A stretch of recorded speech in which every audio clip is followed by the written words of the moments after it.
All right, it is 3 o'clock, so let's get started. I will share my screen so that you all are able to see the questions. As you know, this is my last Friday because I realize Friday at 3 is not a great time for everybody. Awesome for me, but not so much for you. So, yeah, we'll now be doing this on Mondays and uh, I'm not Mondays, Wednesdays and Sunday. Wednesday and Sunday. So hopefully that helps. Hey, Trix. Hola. Hopefully you are doing okay. I'm glad you're here with me today. Oh, I made a rhyme. I made a rhyme. So, these are questions that we're going over today that are from Claude. I used, if you know what Claude is an AI. So I used Claude to come up with 200 questions. This is my first time trying these questions. So we'll see how Claude does. And this is my first time trying Claude for questions as well. Usually I use ChatGPT, but I'm very curious to see what you all think. And if you ever want the prompts that I use to do this, or you want me to show you how to do this, just let me know and I will show y'all. Okay, number one, a property owner grants a neighbor the right to cross her land to access a public road. This right is described as A, an encroachment, B, an appurtenant easement, C, a license, or D, an easement and gross. Is that APPT? What do you mean, Tricks? What you said?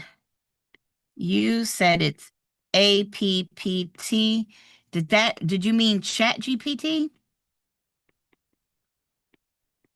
Is that what you meant, Tricks? And you can go ahead and let me know in the chat while we're looking at that question. I think that's what you're going to say. Is that APPT? But I could be wrong. What do you mean by that? But going through with our number one, an owner grants the neighbor the right to cross her land to access a public road. Is it an encroachment, an appurtenant easement, a license, or an easement in gross? Now, this is a very familiar question. One of the things I like to say is when you take, hey, Caroline, when you take practice questions, right? When you're taking practice questions, if you see a question that's often asked, you're like, okay, I've seen this 50 gazillion different ways. Like, how many times are they going to ask us this question? Well, then that should tell you you need to know it for the test. I mean, quite honestly, I hate to say it that way, but that's exactly what it's telling you. I need to know this for the test. So, I know you all already know that our answer as B. Martha, hey, Martha. Okay, you said B, B, and you meant to say A. Okay, so first, you all are close, but not quite. Our answer is actually going to be, you know what? I'm going to assume, because this is Claude, and I'll have to look at the answers, but I'm going to assume that the answer is actually D. I'm going to go with the answer of D, but let me say why, right? So let's go through because this is a great learning experience. An encroachment means, if you have two lots, and let's say this house builds, make this bigger, builds a pool and it crosses the line. That's an encroachment. When something's going over the property line, when you're encroaching in somebody's space. So it's not A, right? It's not C because a license gives you the right to do, I'm not even say gives you the right. It grants you permission to do something, but it's not a right. A license is not an encumbrance. It's not a right that you get. It is permission. Like a license to drive. You're getting permission to drive for the 7 years your license is good. If you got a license to hunt or fish or whatever, it's a permission to do something for this time. The difference is most of the time when you say an easement, it's going to be forever. Unless there's something specific there, it's going to be forever. Now, this question, again, Claude. So, Claude, AI is great. And you can see here, Claude is what it's called. AI is great, but it's not a human, so it doesn't understand the nuances, and it may not understand how, maybe it does, why these are so close. So it says a property owner grants a neighbor the right. And so I'm going to assume the neighbor is a person. And if you're giving a person a right to cross, then yes, the answer would be easement and gross. But if this question, since this question, I'm going to say it this way, if instead of neighbor, it said it was giving the property next door the right to cross, then I would say our answer would be an easement appurtenant. The big thing to understand is that if it's an appurtenant easement, you have to have two properties. Two properties. And an easement in gross is either going to a person or like a utility company, something like that. So good question. Is the keyword access to the public road? Not necessarily. No, it wouldn't have to be to access a public road. I mean, now there is an argument since they're trying to say public road. Maybe if they said something like the courts granted a property owner's neighbor to get, the right to cross their lawn because it was the land because it was landlocked, maybe. But I wouldn't say public road. I would have said neighbor is more important. But let me see. Do I have the answers on this? Let me see. Let me take a look. Let's see what Claude said. I could be completely wrong. Do. Now, let's see. And our answer is according to Claude. Look, question number one, and Claude's already got me going. Uh-huh. Mhm. Okay, where are my answers here? Is that, did Claude not give? Okay, Claude, you didn't give me some answers here, Claude. I don't know. I don't know where our answers are for Claude, but I don't have them, so I'm gonna have to assume it is B. So you're welcome. There we go. Mm-hmm. Mm-hmm. So an encroachment is something where you're in the neighbor space. B, an appurtenant easement is going to be about two properties. Actually, guys, I can show you. Let me see if I can find it. I will show you exactly how I did this because I do think it's a good idea for everybody to understand how it all works. So let me share my screen that I used here, and you can see what it looks like. Mm, mm, mm, mm, mm, mm. Let's see. Sharing my screen. Oh, had to find it. Okay, so this is Claude. Let me scroll back up to the top, right? You can tell it's Claude because it says it here in the top left-hand side, it's Claude. You get chats just like you do with everything else. Here was my prompt. Right? Now, I use ChatGPT to come up with the prompt, but it's very specific. I said, hey, this should be something that could be used for Pearson VUE or PSI 200. I said, don't include any state specific laws. You know, I gave it a lot of information. So then I asked for all of this and the answers. So let's see what it said the answer to number one is. But I highly suggest coming up with questions because if Claude came up with this, then that means it thinks that this is important for us to know.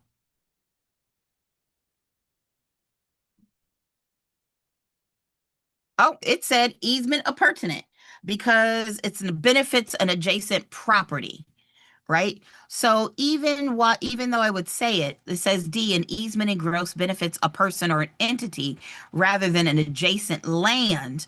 It just depends on what's more important. They use the word neighbor, and I can go back now. Don't look at the answers of the other ones. Don't look, don't look. So I still stick by my answer. My answer wasn't necessarily, yeah, wrong. It's just all about this word. What did they mean by the word neighbor?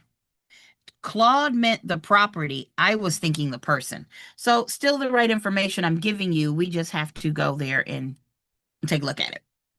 All right. And as a reminder, they won't do that on the exam. On the exam that you all take, all of those questions have been vetted. So this kind of, I'm not sure if it should be this or that, that won't be on your state exam. Right. And yes, if it's gross for a specific person or utilities. Exactly, Tricks. Exactly. All right. Question number 2. We're only on question number 2.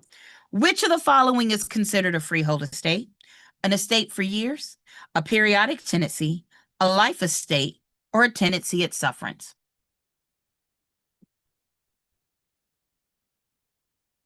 Now, when I asked Claude to make this exam, I said, I want the other answer choices to be distractors.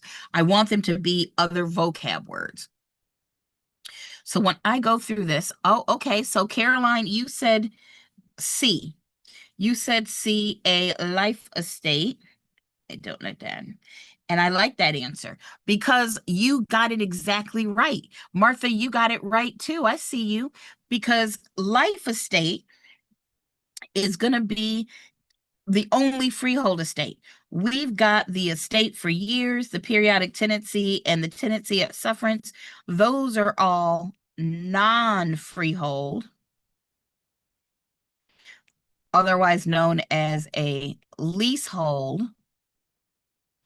estates. And of course, when you're going through, oh my goodness, Candace, you passed. Oh my gosh, people in the Zoom room, you can't see it, but she said, hey, Candace, hope you and my family are doing well. They are. I wanted to personally say thank you. Yesterday on your 3rd attempt, you passed the real estate exam. What? Yay! And that means you know what you get. You get your song, my love. So you have earned it, Candace. Plus, Candace and Caroline says congratulations. Marily says congratulations. And what I'm going to say to you is Good job, good job. Good job, good job. T-double-O-D-J-O-B. Good job, good job. And you get my favorite. My money don't jiggle, jiggle, it folds. I like to see you wiggle, wiggle, for sure. Oh, congratulations, Candace. I am so proud of you. So happy for you. I mean, that just makes my little heart sing. So I hope I was in some way a part of that. And just if you have any questions, please let me know. And I will tell you, you were here the other day with Maria, and we are going to be working on helping you all after you pass the test too. So stay in touch. Keep watching because we want to really help you all now that we got you passing the test. The next thing is group, like basically free group coaching. What do you need to do to get to get your business off the ground? How do you choose a broker? What do you do in those first situations? So be on the lookout. Oh, and Candace said, thanks everyone and good luck. If she can do it, so can you. Exactly. Look, y'all, if I can do it, so can you. Love it. So proud of you all. So proud. All right. Are we ready? Let's go back here to our questions. And what do I have here? I think we're on question 3. Just want to make sure that everybody is comfortable with estate for years, periodic tenancy, tenancy at sufferance. Do you know the difference? And if you don't, let me know so I can go over it. Just say, hey, Candace, can you review that real quick? Question 3, it's math. We can do this. No, we're gonna embrace the math. We are going to embrace it. A buyer agrees to purchase a home for $425,000. All right, need that number. The lender requires a 20% down payment. What is the loan amount? All right, we got 2 ways we could do this. We could say, hey, let's take the 425 and find out what 20% is. And whatever this amount is, take the 425 and subtract it out. And then that will give us our final answer. What I would probably do is say, hey, if 425 is our loan, and they're asking you to put 20% down, then that means you need to borrow the rest of the money. That would be 80%. You need 80% of that 425. And so what you could do is just go 425 times 80%. And this will give you a final answer. I would tell you more than likely, I would do it this way, just because it's less math. I'm less likely to mess it up versus I'm the type of person that will get an answer here and then type in or write it wrong there and then get a wrong answer here. That's why I would not do it that way, but it works either way. So I'm just going to do it this way and get my handy dandy calculator out. And that's going to be 425 times 80%. That says $340,000. And that is answer B. So we got that one right. Nice. Question 4. We like questions like this. Under the Federal Fair Housing Act, which of the following is a federally protected class? Sexual orientation, marital status, source of income, or familial status. Now, again, this is AI. Oh, Trix, you said 9,000. I'm going to roll back for a second. Did you 9,000 maybe? I can't tell. Well, I think it's the way it comes through. I think you said it was a congratulations. So I'll come back here. This is a 80% chance you're going to be tested on this. The fact is, source of income is not federal. Marital status is not federal. Okay, that's not federal classes. Sexual orientation officially in the law is not protected. HUD came out and they had a memo and they said, as far as we're all concerned, when we said gender, or when we said sex, rather, when the law said sex, they added gender and sexual orientation. The law specifically does not say sexual orientation or gender. HUD came through and said, hey, we're going to put this, as far as laws are concerned, we're all going to kind of consider this the same, right? So you just put 20 times instead of 80. Oh, okay, you did it wrong. That's okay. So our answer is literally familial status. Oh, I didn't mean to cross it off. Oop. Our answer is familial status. Now, remember, sexual orientation is going to be covered by federal fair housing laws, like I said. Marital status and source of income, that would be under, those would be under the Equal Credit Opportunity Act, ECOA. Similar, but not exactly the same. All right, number 5. A legal description that begins at a specific point of beginning and describes boundaries using distance and compass directions is known as. So we got it begins at a specific point of beginning and describes boundaries using distances and directions. Y'all already know. I don't even have to go into this very much. I know y'all know the answer on this one. It is meets and bounds.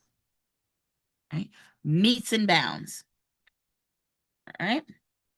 Very good, y'all. I love it. Y'all being geniuses.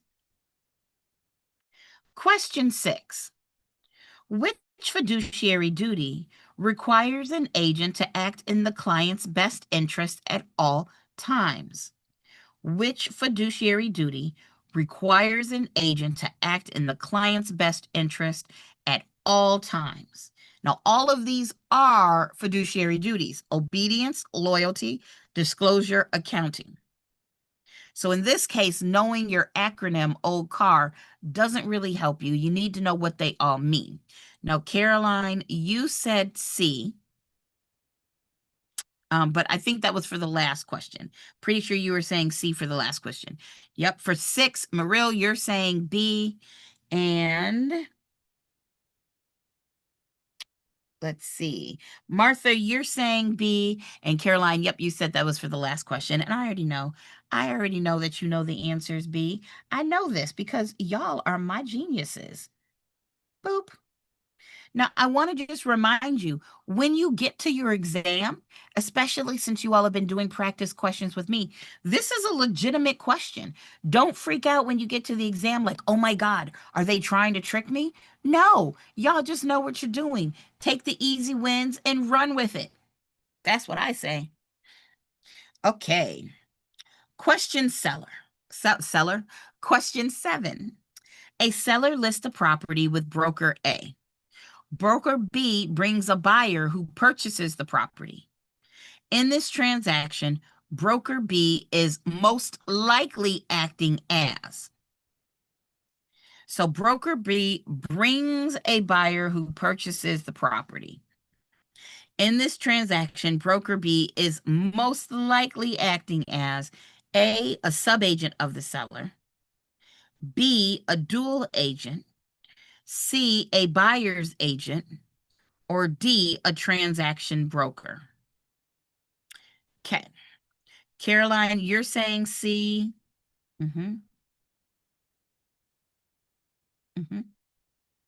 Okay. Now, Martha, you said B.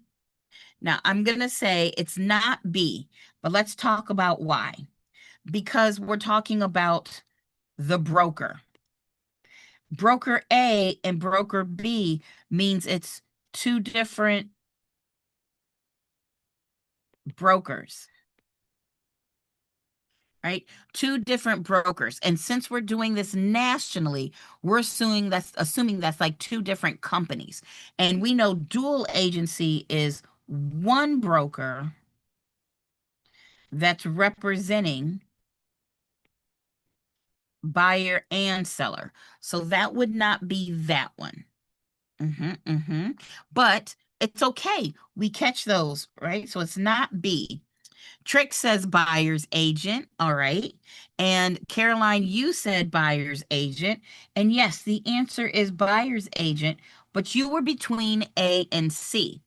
A sub-agent of the seller would probably say something more like, a property is being listed by broker A.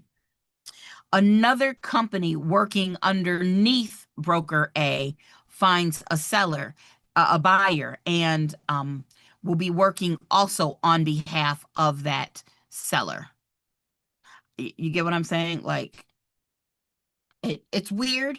Unless you're a state that practices this, it could be kind of weird, but it's where you have seller subagent. I like to call it, there's a second seller's agent. 2 brokers, but both of them are working for the seller. Right? And then a transaction broker is when you're the agent in the states that practice this, yet you're not representing either side.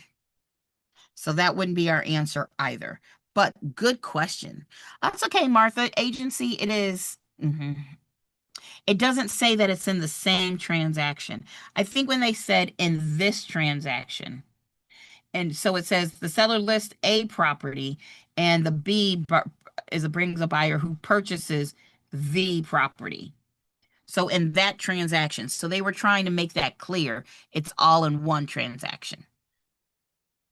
Hey, I want you to get it wrong here so you don't get it wrong on the test. This is where we make our mistakes.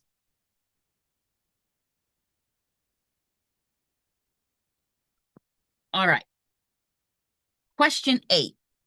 The concept that no two parcels of land are exactly alike refers to which characteristic of real property?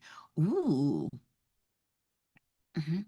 Oh, thank you, Miss Trix. The concept that no two parcels of land are exactly alike refers to which characteristic of property? This is a good question, Claude.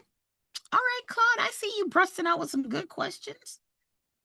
Is it A, durability, B, scarcity, C, non-homogeneity, or D, immobility?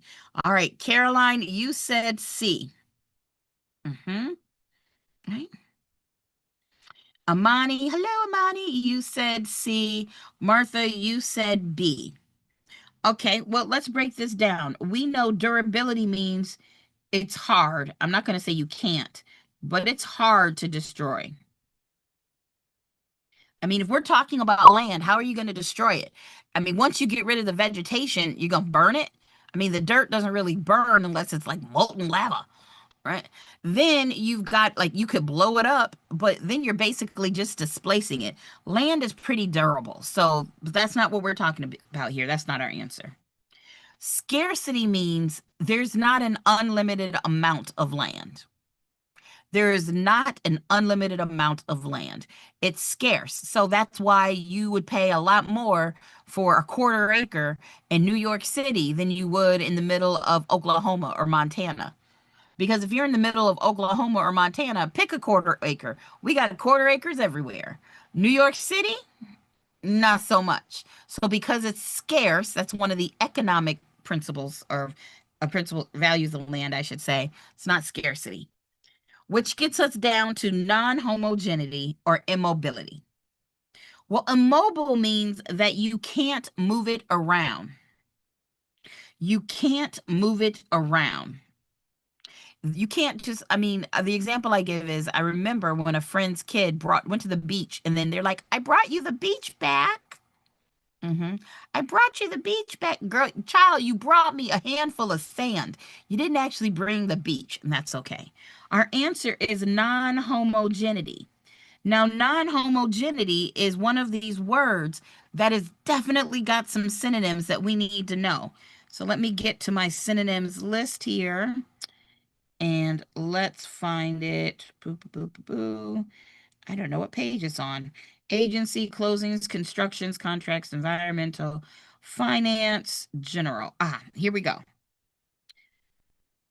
You might have learned it as uniqueness or heterogeneity, but another word for it is non-homogeneity. This is why our synonyms are so important. Trix says she trusts you, Caroline. She said she trusts you. So, yep, Thank you, Trix. So yeah, this question is exactly why I tell y'all you need to know your synonyms. Because I know y'all would have recognized uniqueness. I know you would have. But non-homogeneity is a word too. Right? So we love our words. And then of course, location is also known as situs or situs, depending on what you want to call it. So there you go. You know what? So far, Claude is doing okay. Didn't really love the first question, but other than that, we're going okay, Claude. All right. All right. Question 9.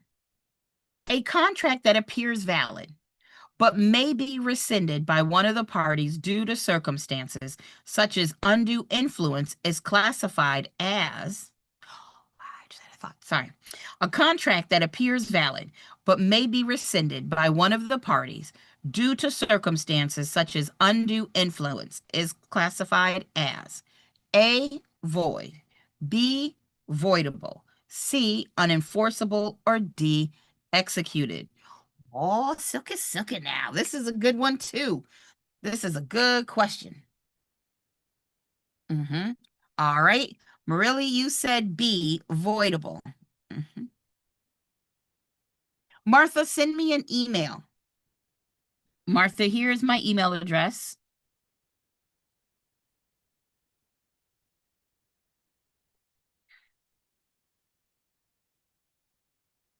I can write, it's at Gmail. Send me an email and just say lists. All right. We got voidable, voidable, voidable. Okay, look at you. Okay. Now, I know when I was doing stuff at Prep Agent, everybody was always asking me about the difference between a void and voidable. And here y'all go, all of us getting it right. Look at you all, because you know you're going to be asked this question, right? It appeared valid, but then it's rescinded. So it was valid, but then somebody said, actually, no, it's actually not good. So it's going to be voidable. That makes sense to everybody? Cool. It's going to void it. All right. Number 10. Number 10. Let's go. You are a new level. Okay, look at you. I'm so proud of y'all. That's what I am. Quite honestly, I am just really proud of y'all. You come, you study, you work with me here. So what would make it unenforceable is the question Caroline is asking. And that answer is if it was an oral contract. It would be unenforceable if it was oral. Remember, the statute of frauds says in order to be enforceable, in order for this to work, it has to be in writing. I could agree with you to sell my property and we could hit, mutual agreement, consideration, legal capacity, lawful objective, but because it's not in writing, it wouldn't be enforceable. If you took me to court and you're like, Judge, Candace shook on it. She promised that she was going to sell me and this were all the details. The judge would be like, well, if it's not in writing, I can't help you. If it's not in writing, I can't help you. Right? I don't know what to tell you. It's just not enforceable. It's not void. Void means it was never a contract. Unenforceable means you had all of the essential elements of a contract, but you can't enforce it because of statute of frauds. Right? You said, Marily, I think the question needs to say that it's an oral contract. Yep, if it was an oral contract, then it would be unenforceable. And we know executed means you've finished it. Or probably a better word is you've completed everything in the contract. All right. Question 10. An appraiser using the cost approach would most likely be appraising which type of property? An appraiser using the cost approach would most likely be appraising which type of property? And it says the cost approach. Would it be A, a single family residence in an established neighborhood?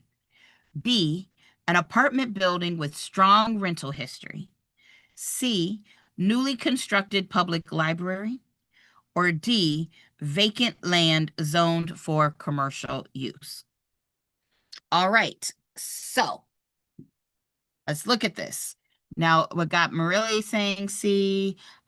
We got Caroline saying C. And then let's go through. We can eliminate D because the only way to do vacant land is the sales comparison approach. And that's true for A. This would be the sales comparison approach. Now that leaves us with B or C. Well, since the apartment building makes money, that's going to be the income approach. Which means, yes, our answer is C. Y'all are killing it today. Love it. Yay. Nice. Question 11. Property taxes are typically categorized as which type of lien? Property taxes are typically categorized as which type of lien? Now, I'm going to make the assumption they're talking about real property taxes. Are they specific and voluntary, general and involuntary, specific and involuntary, or general and voluntary? All right. So Caroline, you're saying C. Marily, you're saying C. Martha, are you saying A to this one, to question 11? All right. So we got 2 C's. We got an A. Well, let's start with the difference between specific versus general. Specific is on one property, and a general lien is against a person. So we know the answer has to be specific. We could eliminate general and general. The question is it involuntary or is it voluntary? Now, I don't know about y'all, but I did not sign up to pay taxes. I mean, I get that we get things for it, but we didn't choose it. We didn't choose this life. We didn't choose this life, right? So it's going to be involuntary. Tricky, tricky. Look, y'all, there's a difference of 2 letters. 2 letters. If you're not reading carefully, boom, you choose A. It's specific and it's involuntary. Right? So we like that. All right. Question 12. Right now, Claude really is getting my stamp of approval with that prompt. 12. A tenant's lease expires on June 30th, but the tenant continues to occupy the premises without the landlord's consent. This creates a periodic tenancy, B, tenancy at will, C, a tenancy at sufferance, or D, an estate for years. We got those C's rolling in fast and furious. And yes, our answer is C. Answer is C. And again, anybody watching, whether you're in the Zoom room or if you're on YouTube, you can always ask me to go over the different types. All right, question 13. Which government power allows the state to take private property for public use with just compensation? You know this one. Which government power allows the state to take private property for public use with just compensation? A, police power. B, escheat. C, eminent domain. Or D, taxation. All right. So Marily says C. Caroline says C. Trix, you're saying C. Martha, you're saying C. And guess what? Guess what? You know that. C is for cookie. That's good enough for me. Or our favorite. I like carrots, and you should too. It goes Crunch, crunch, crunch, crunch, crunch. crunch, and it's good for you. We like carrots. And you should too. It goes Crunch, crunch, crunch, crunch, crunch. crunch. Why that song is such a banger, I will never know. It's just everything. I don't know. It is. And yes, our answer is C, eminent domain. We got a question. Okay, Trix, you said if the landlord was okay with it, can it be periodic? Right? So here is the thing about this. We're going to roll back. When you have a lease, it goes from here to here. And just the initial, if it's just that, that would be an estate for years. If it was a periodic tenancy, it would roll into another year. And then it would roll into another year. It would just automatically go into another year. And that's what makes it a periodic tenancy. Right? So if it ends and the person stays, then they are creating a lease, but it wouldn't automatically be a periodic tenancy. You would have to, I mean, this is where you'd be in there with an attorney, blah, blah, blah, but it ended. It ended and you just stayed. So it's probably going to start the beginning of a new lease. But there you go. All right, 14. Good questions, y'all, that you all are asking me. A mortgage clause that allows the lender to demand full payment if the property is sold is called a, I like this question, bank. A mortgage clause that allows the lender to demand full payment if the property is sold is called A, a defeasance clause, B, a due on sale clause, C, a subordination clause, or D, a prepayment clause. All right, we got B's, we got a due on sale, a due on sale. All right, anybody on the YouTubes have an answer for me? This is a good one, right, Tricks? So far, I got a bees in the trap, bees in the trap, a bees in the trap, bees in the trap. Which has been my favorite, but don't forget, there's always my first love. I'm bringing home a baby bumblebee. Won't my mama be so proud of me? Okay, Trick says B2. Anybody else? Because I know you want me to stop singing. So our answer is yes, it's a due on sale clause, right? A due on sale clause. Now, this is a great question. Oh, I see your little bumblebee there, Caroline. This is a great question. First of all, the defeasance clause is not going to be in the, it's not going to, well, we know a mortgage. I should say it this way. When you go to get a mortgage, you actually are giving two documents. You're giving a promissory note, and you're giving something that creates collateral. I can spell collateral. Right? The defeasance clause is going to be more about make the collateral. It says, bank, when I've paid you off, any lien, any interest you have in my property, it needs to end. Because we know defeasance talks about ending or defeating. Right? The subordination clause says, hey, no lien above me. That's not it. But there are three lien type or three clauses that we often see in a promissory note.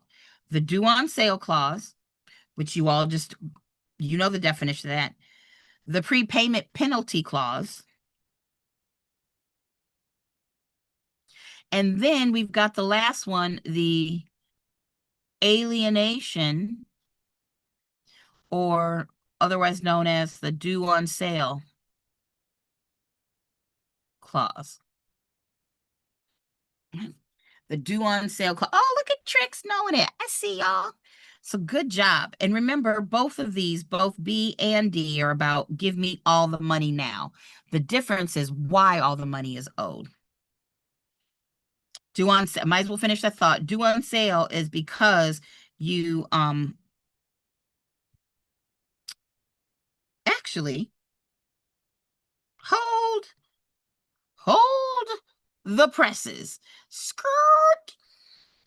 I just read this. The mortgage clause that allows the lender to demand full payment if the property is sold would be the alienation clause or due on, oh, it does say due on sale clause.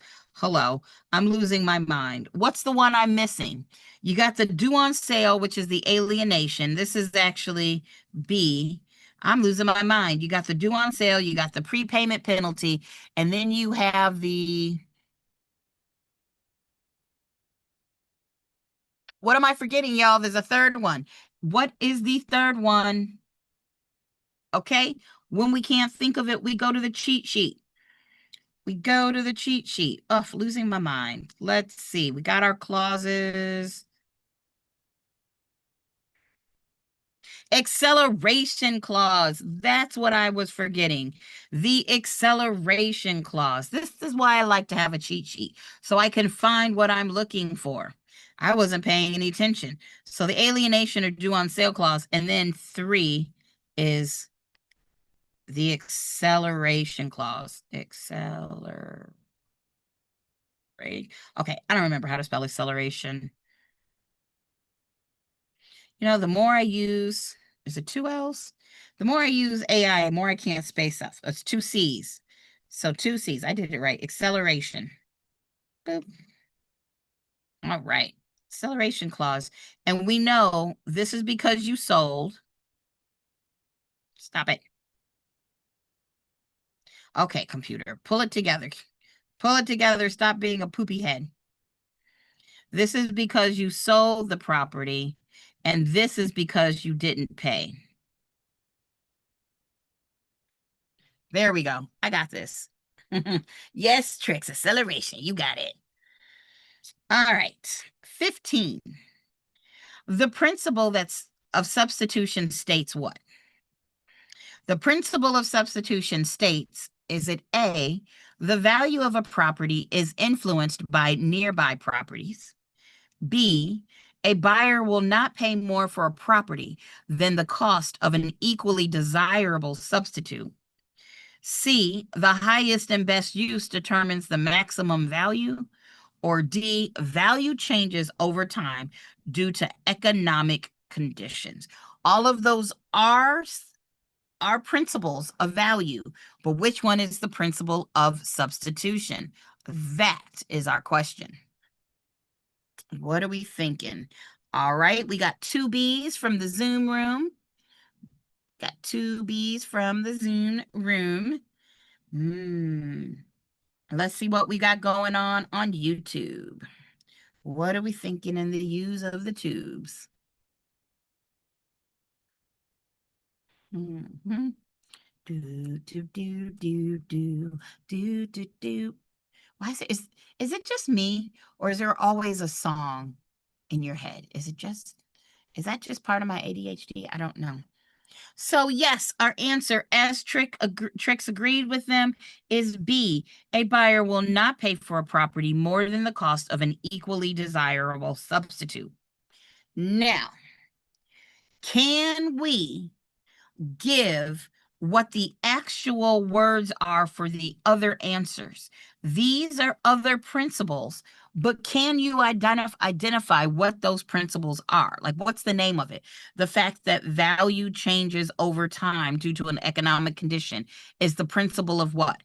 The highest and best use determines the maximum value. Like, what is that, right? So, and let me help y'all out. This is actually the principle of highest and best use, right? That is what it's called.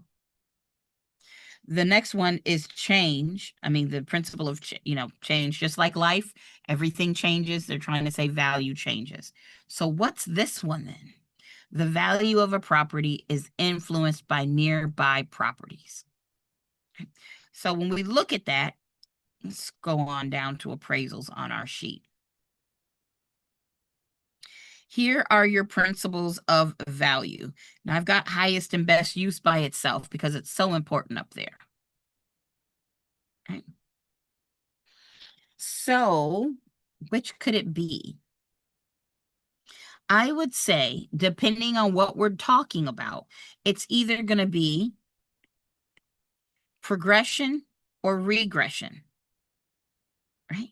It's this idea that if you're surrounded by nicer properties, your value goes up. And if you're surrounded by lower properties, your value goes down. There's not really a word that I know of that's going to hit both progression and regression, but one of those would work. Let's roll on.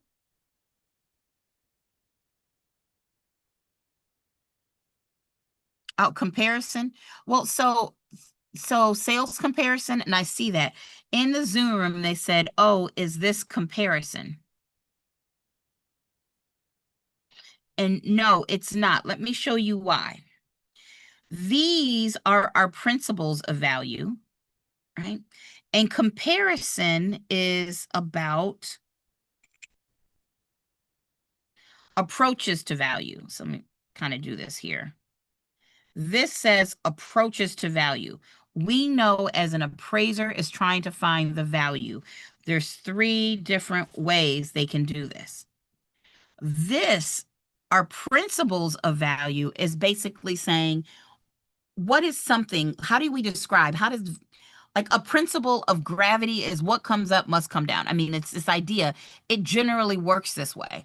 Another principle in life is what can go wrong will go wrong. Murphy's Law, just when we talk about a principle of value, we're saying in general, it doesn't matter if we're talking about like cars or houses or whatever. What is it? How does value normally work?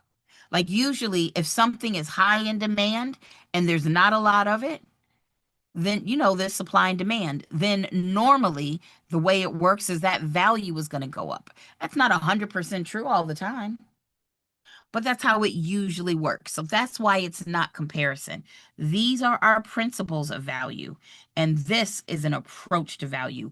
And that, boys and girls, was a wonderful question. Absolutely love that. The fact that you're kind of putting that together, even though it wasn't correct, I love how we get to really clear it up here.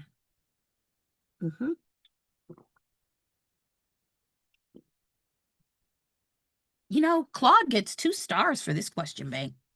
I can't wait. We got 200 questions too? Sweet. Question 16.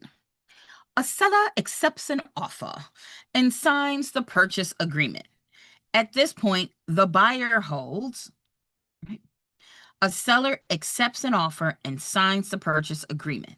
At this point, the buyer holds A, legal title, B, equitable title, C, fee simple title, or D, defeasible title. What are we thinking? All right, Marili's giving me an A. All right. Waiting to see anybody else got an answer. Marili's coming in strong with an A. Anybody else? This is why vocab is so important, y'all. So important. Okay. Trick said B. So I have an A. Boop. I have an A. I have a B. Caroline says she wants to say B. Amani, was that a B from you too, I think? And yes, our answer is B, equitable title. Remember, equitable title is the right to claim title later. You get equitable title. It's the right that, hey, that title is going to be mine. You often talk about equitable title when we're talking about option contracts, right? Or option contracts, or when you're talking about mortgages, like when you're talking about actually, let me use my words very carefully. In a deed of trust state, the buyer buys the house and gives legal title, actual ownership title to the bank. And that buyer has the right to get that title back when they pay off the loan. So during that 30 years, assuming the loan was 30 years, that buyer doesn't have legal title. They have equitable title. But yet they're still able to use the house because of the word. Anybody know it? Wait, do I know it? It's not hypothecation. There we go. I was like, wait, what's that word? Hypothecation. My second favorite word in real estate. So hypothecation allows you to use the property as collateral, but not give up possession. You said, but what if the house is paid off? So if the house is paid off, then, okay, if we're going just with this particular question, if the house is paid off, the seller has legal title and the buyer can claim it later. Now, if the owner finishes paying off the house, then the owner will be given back full title, and then that owner will then have full legal title.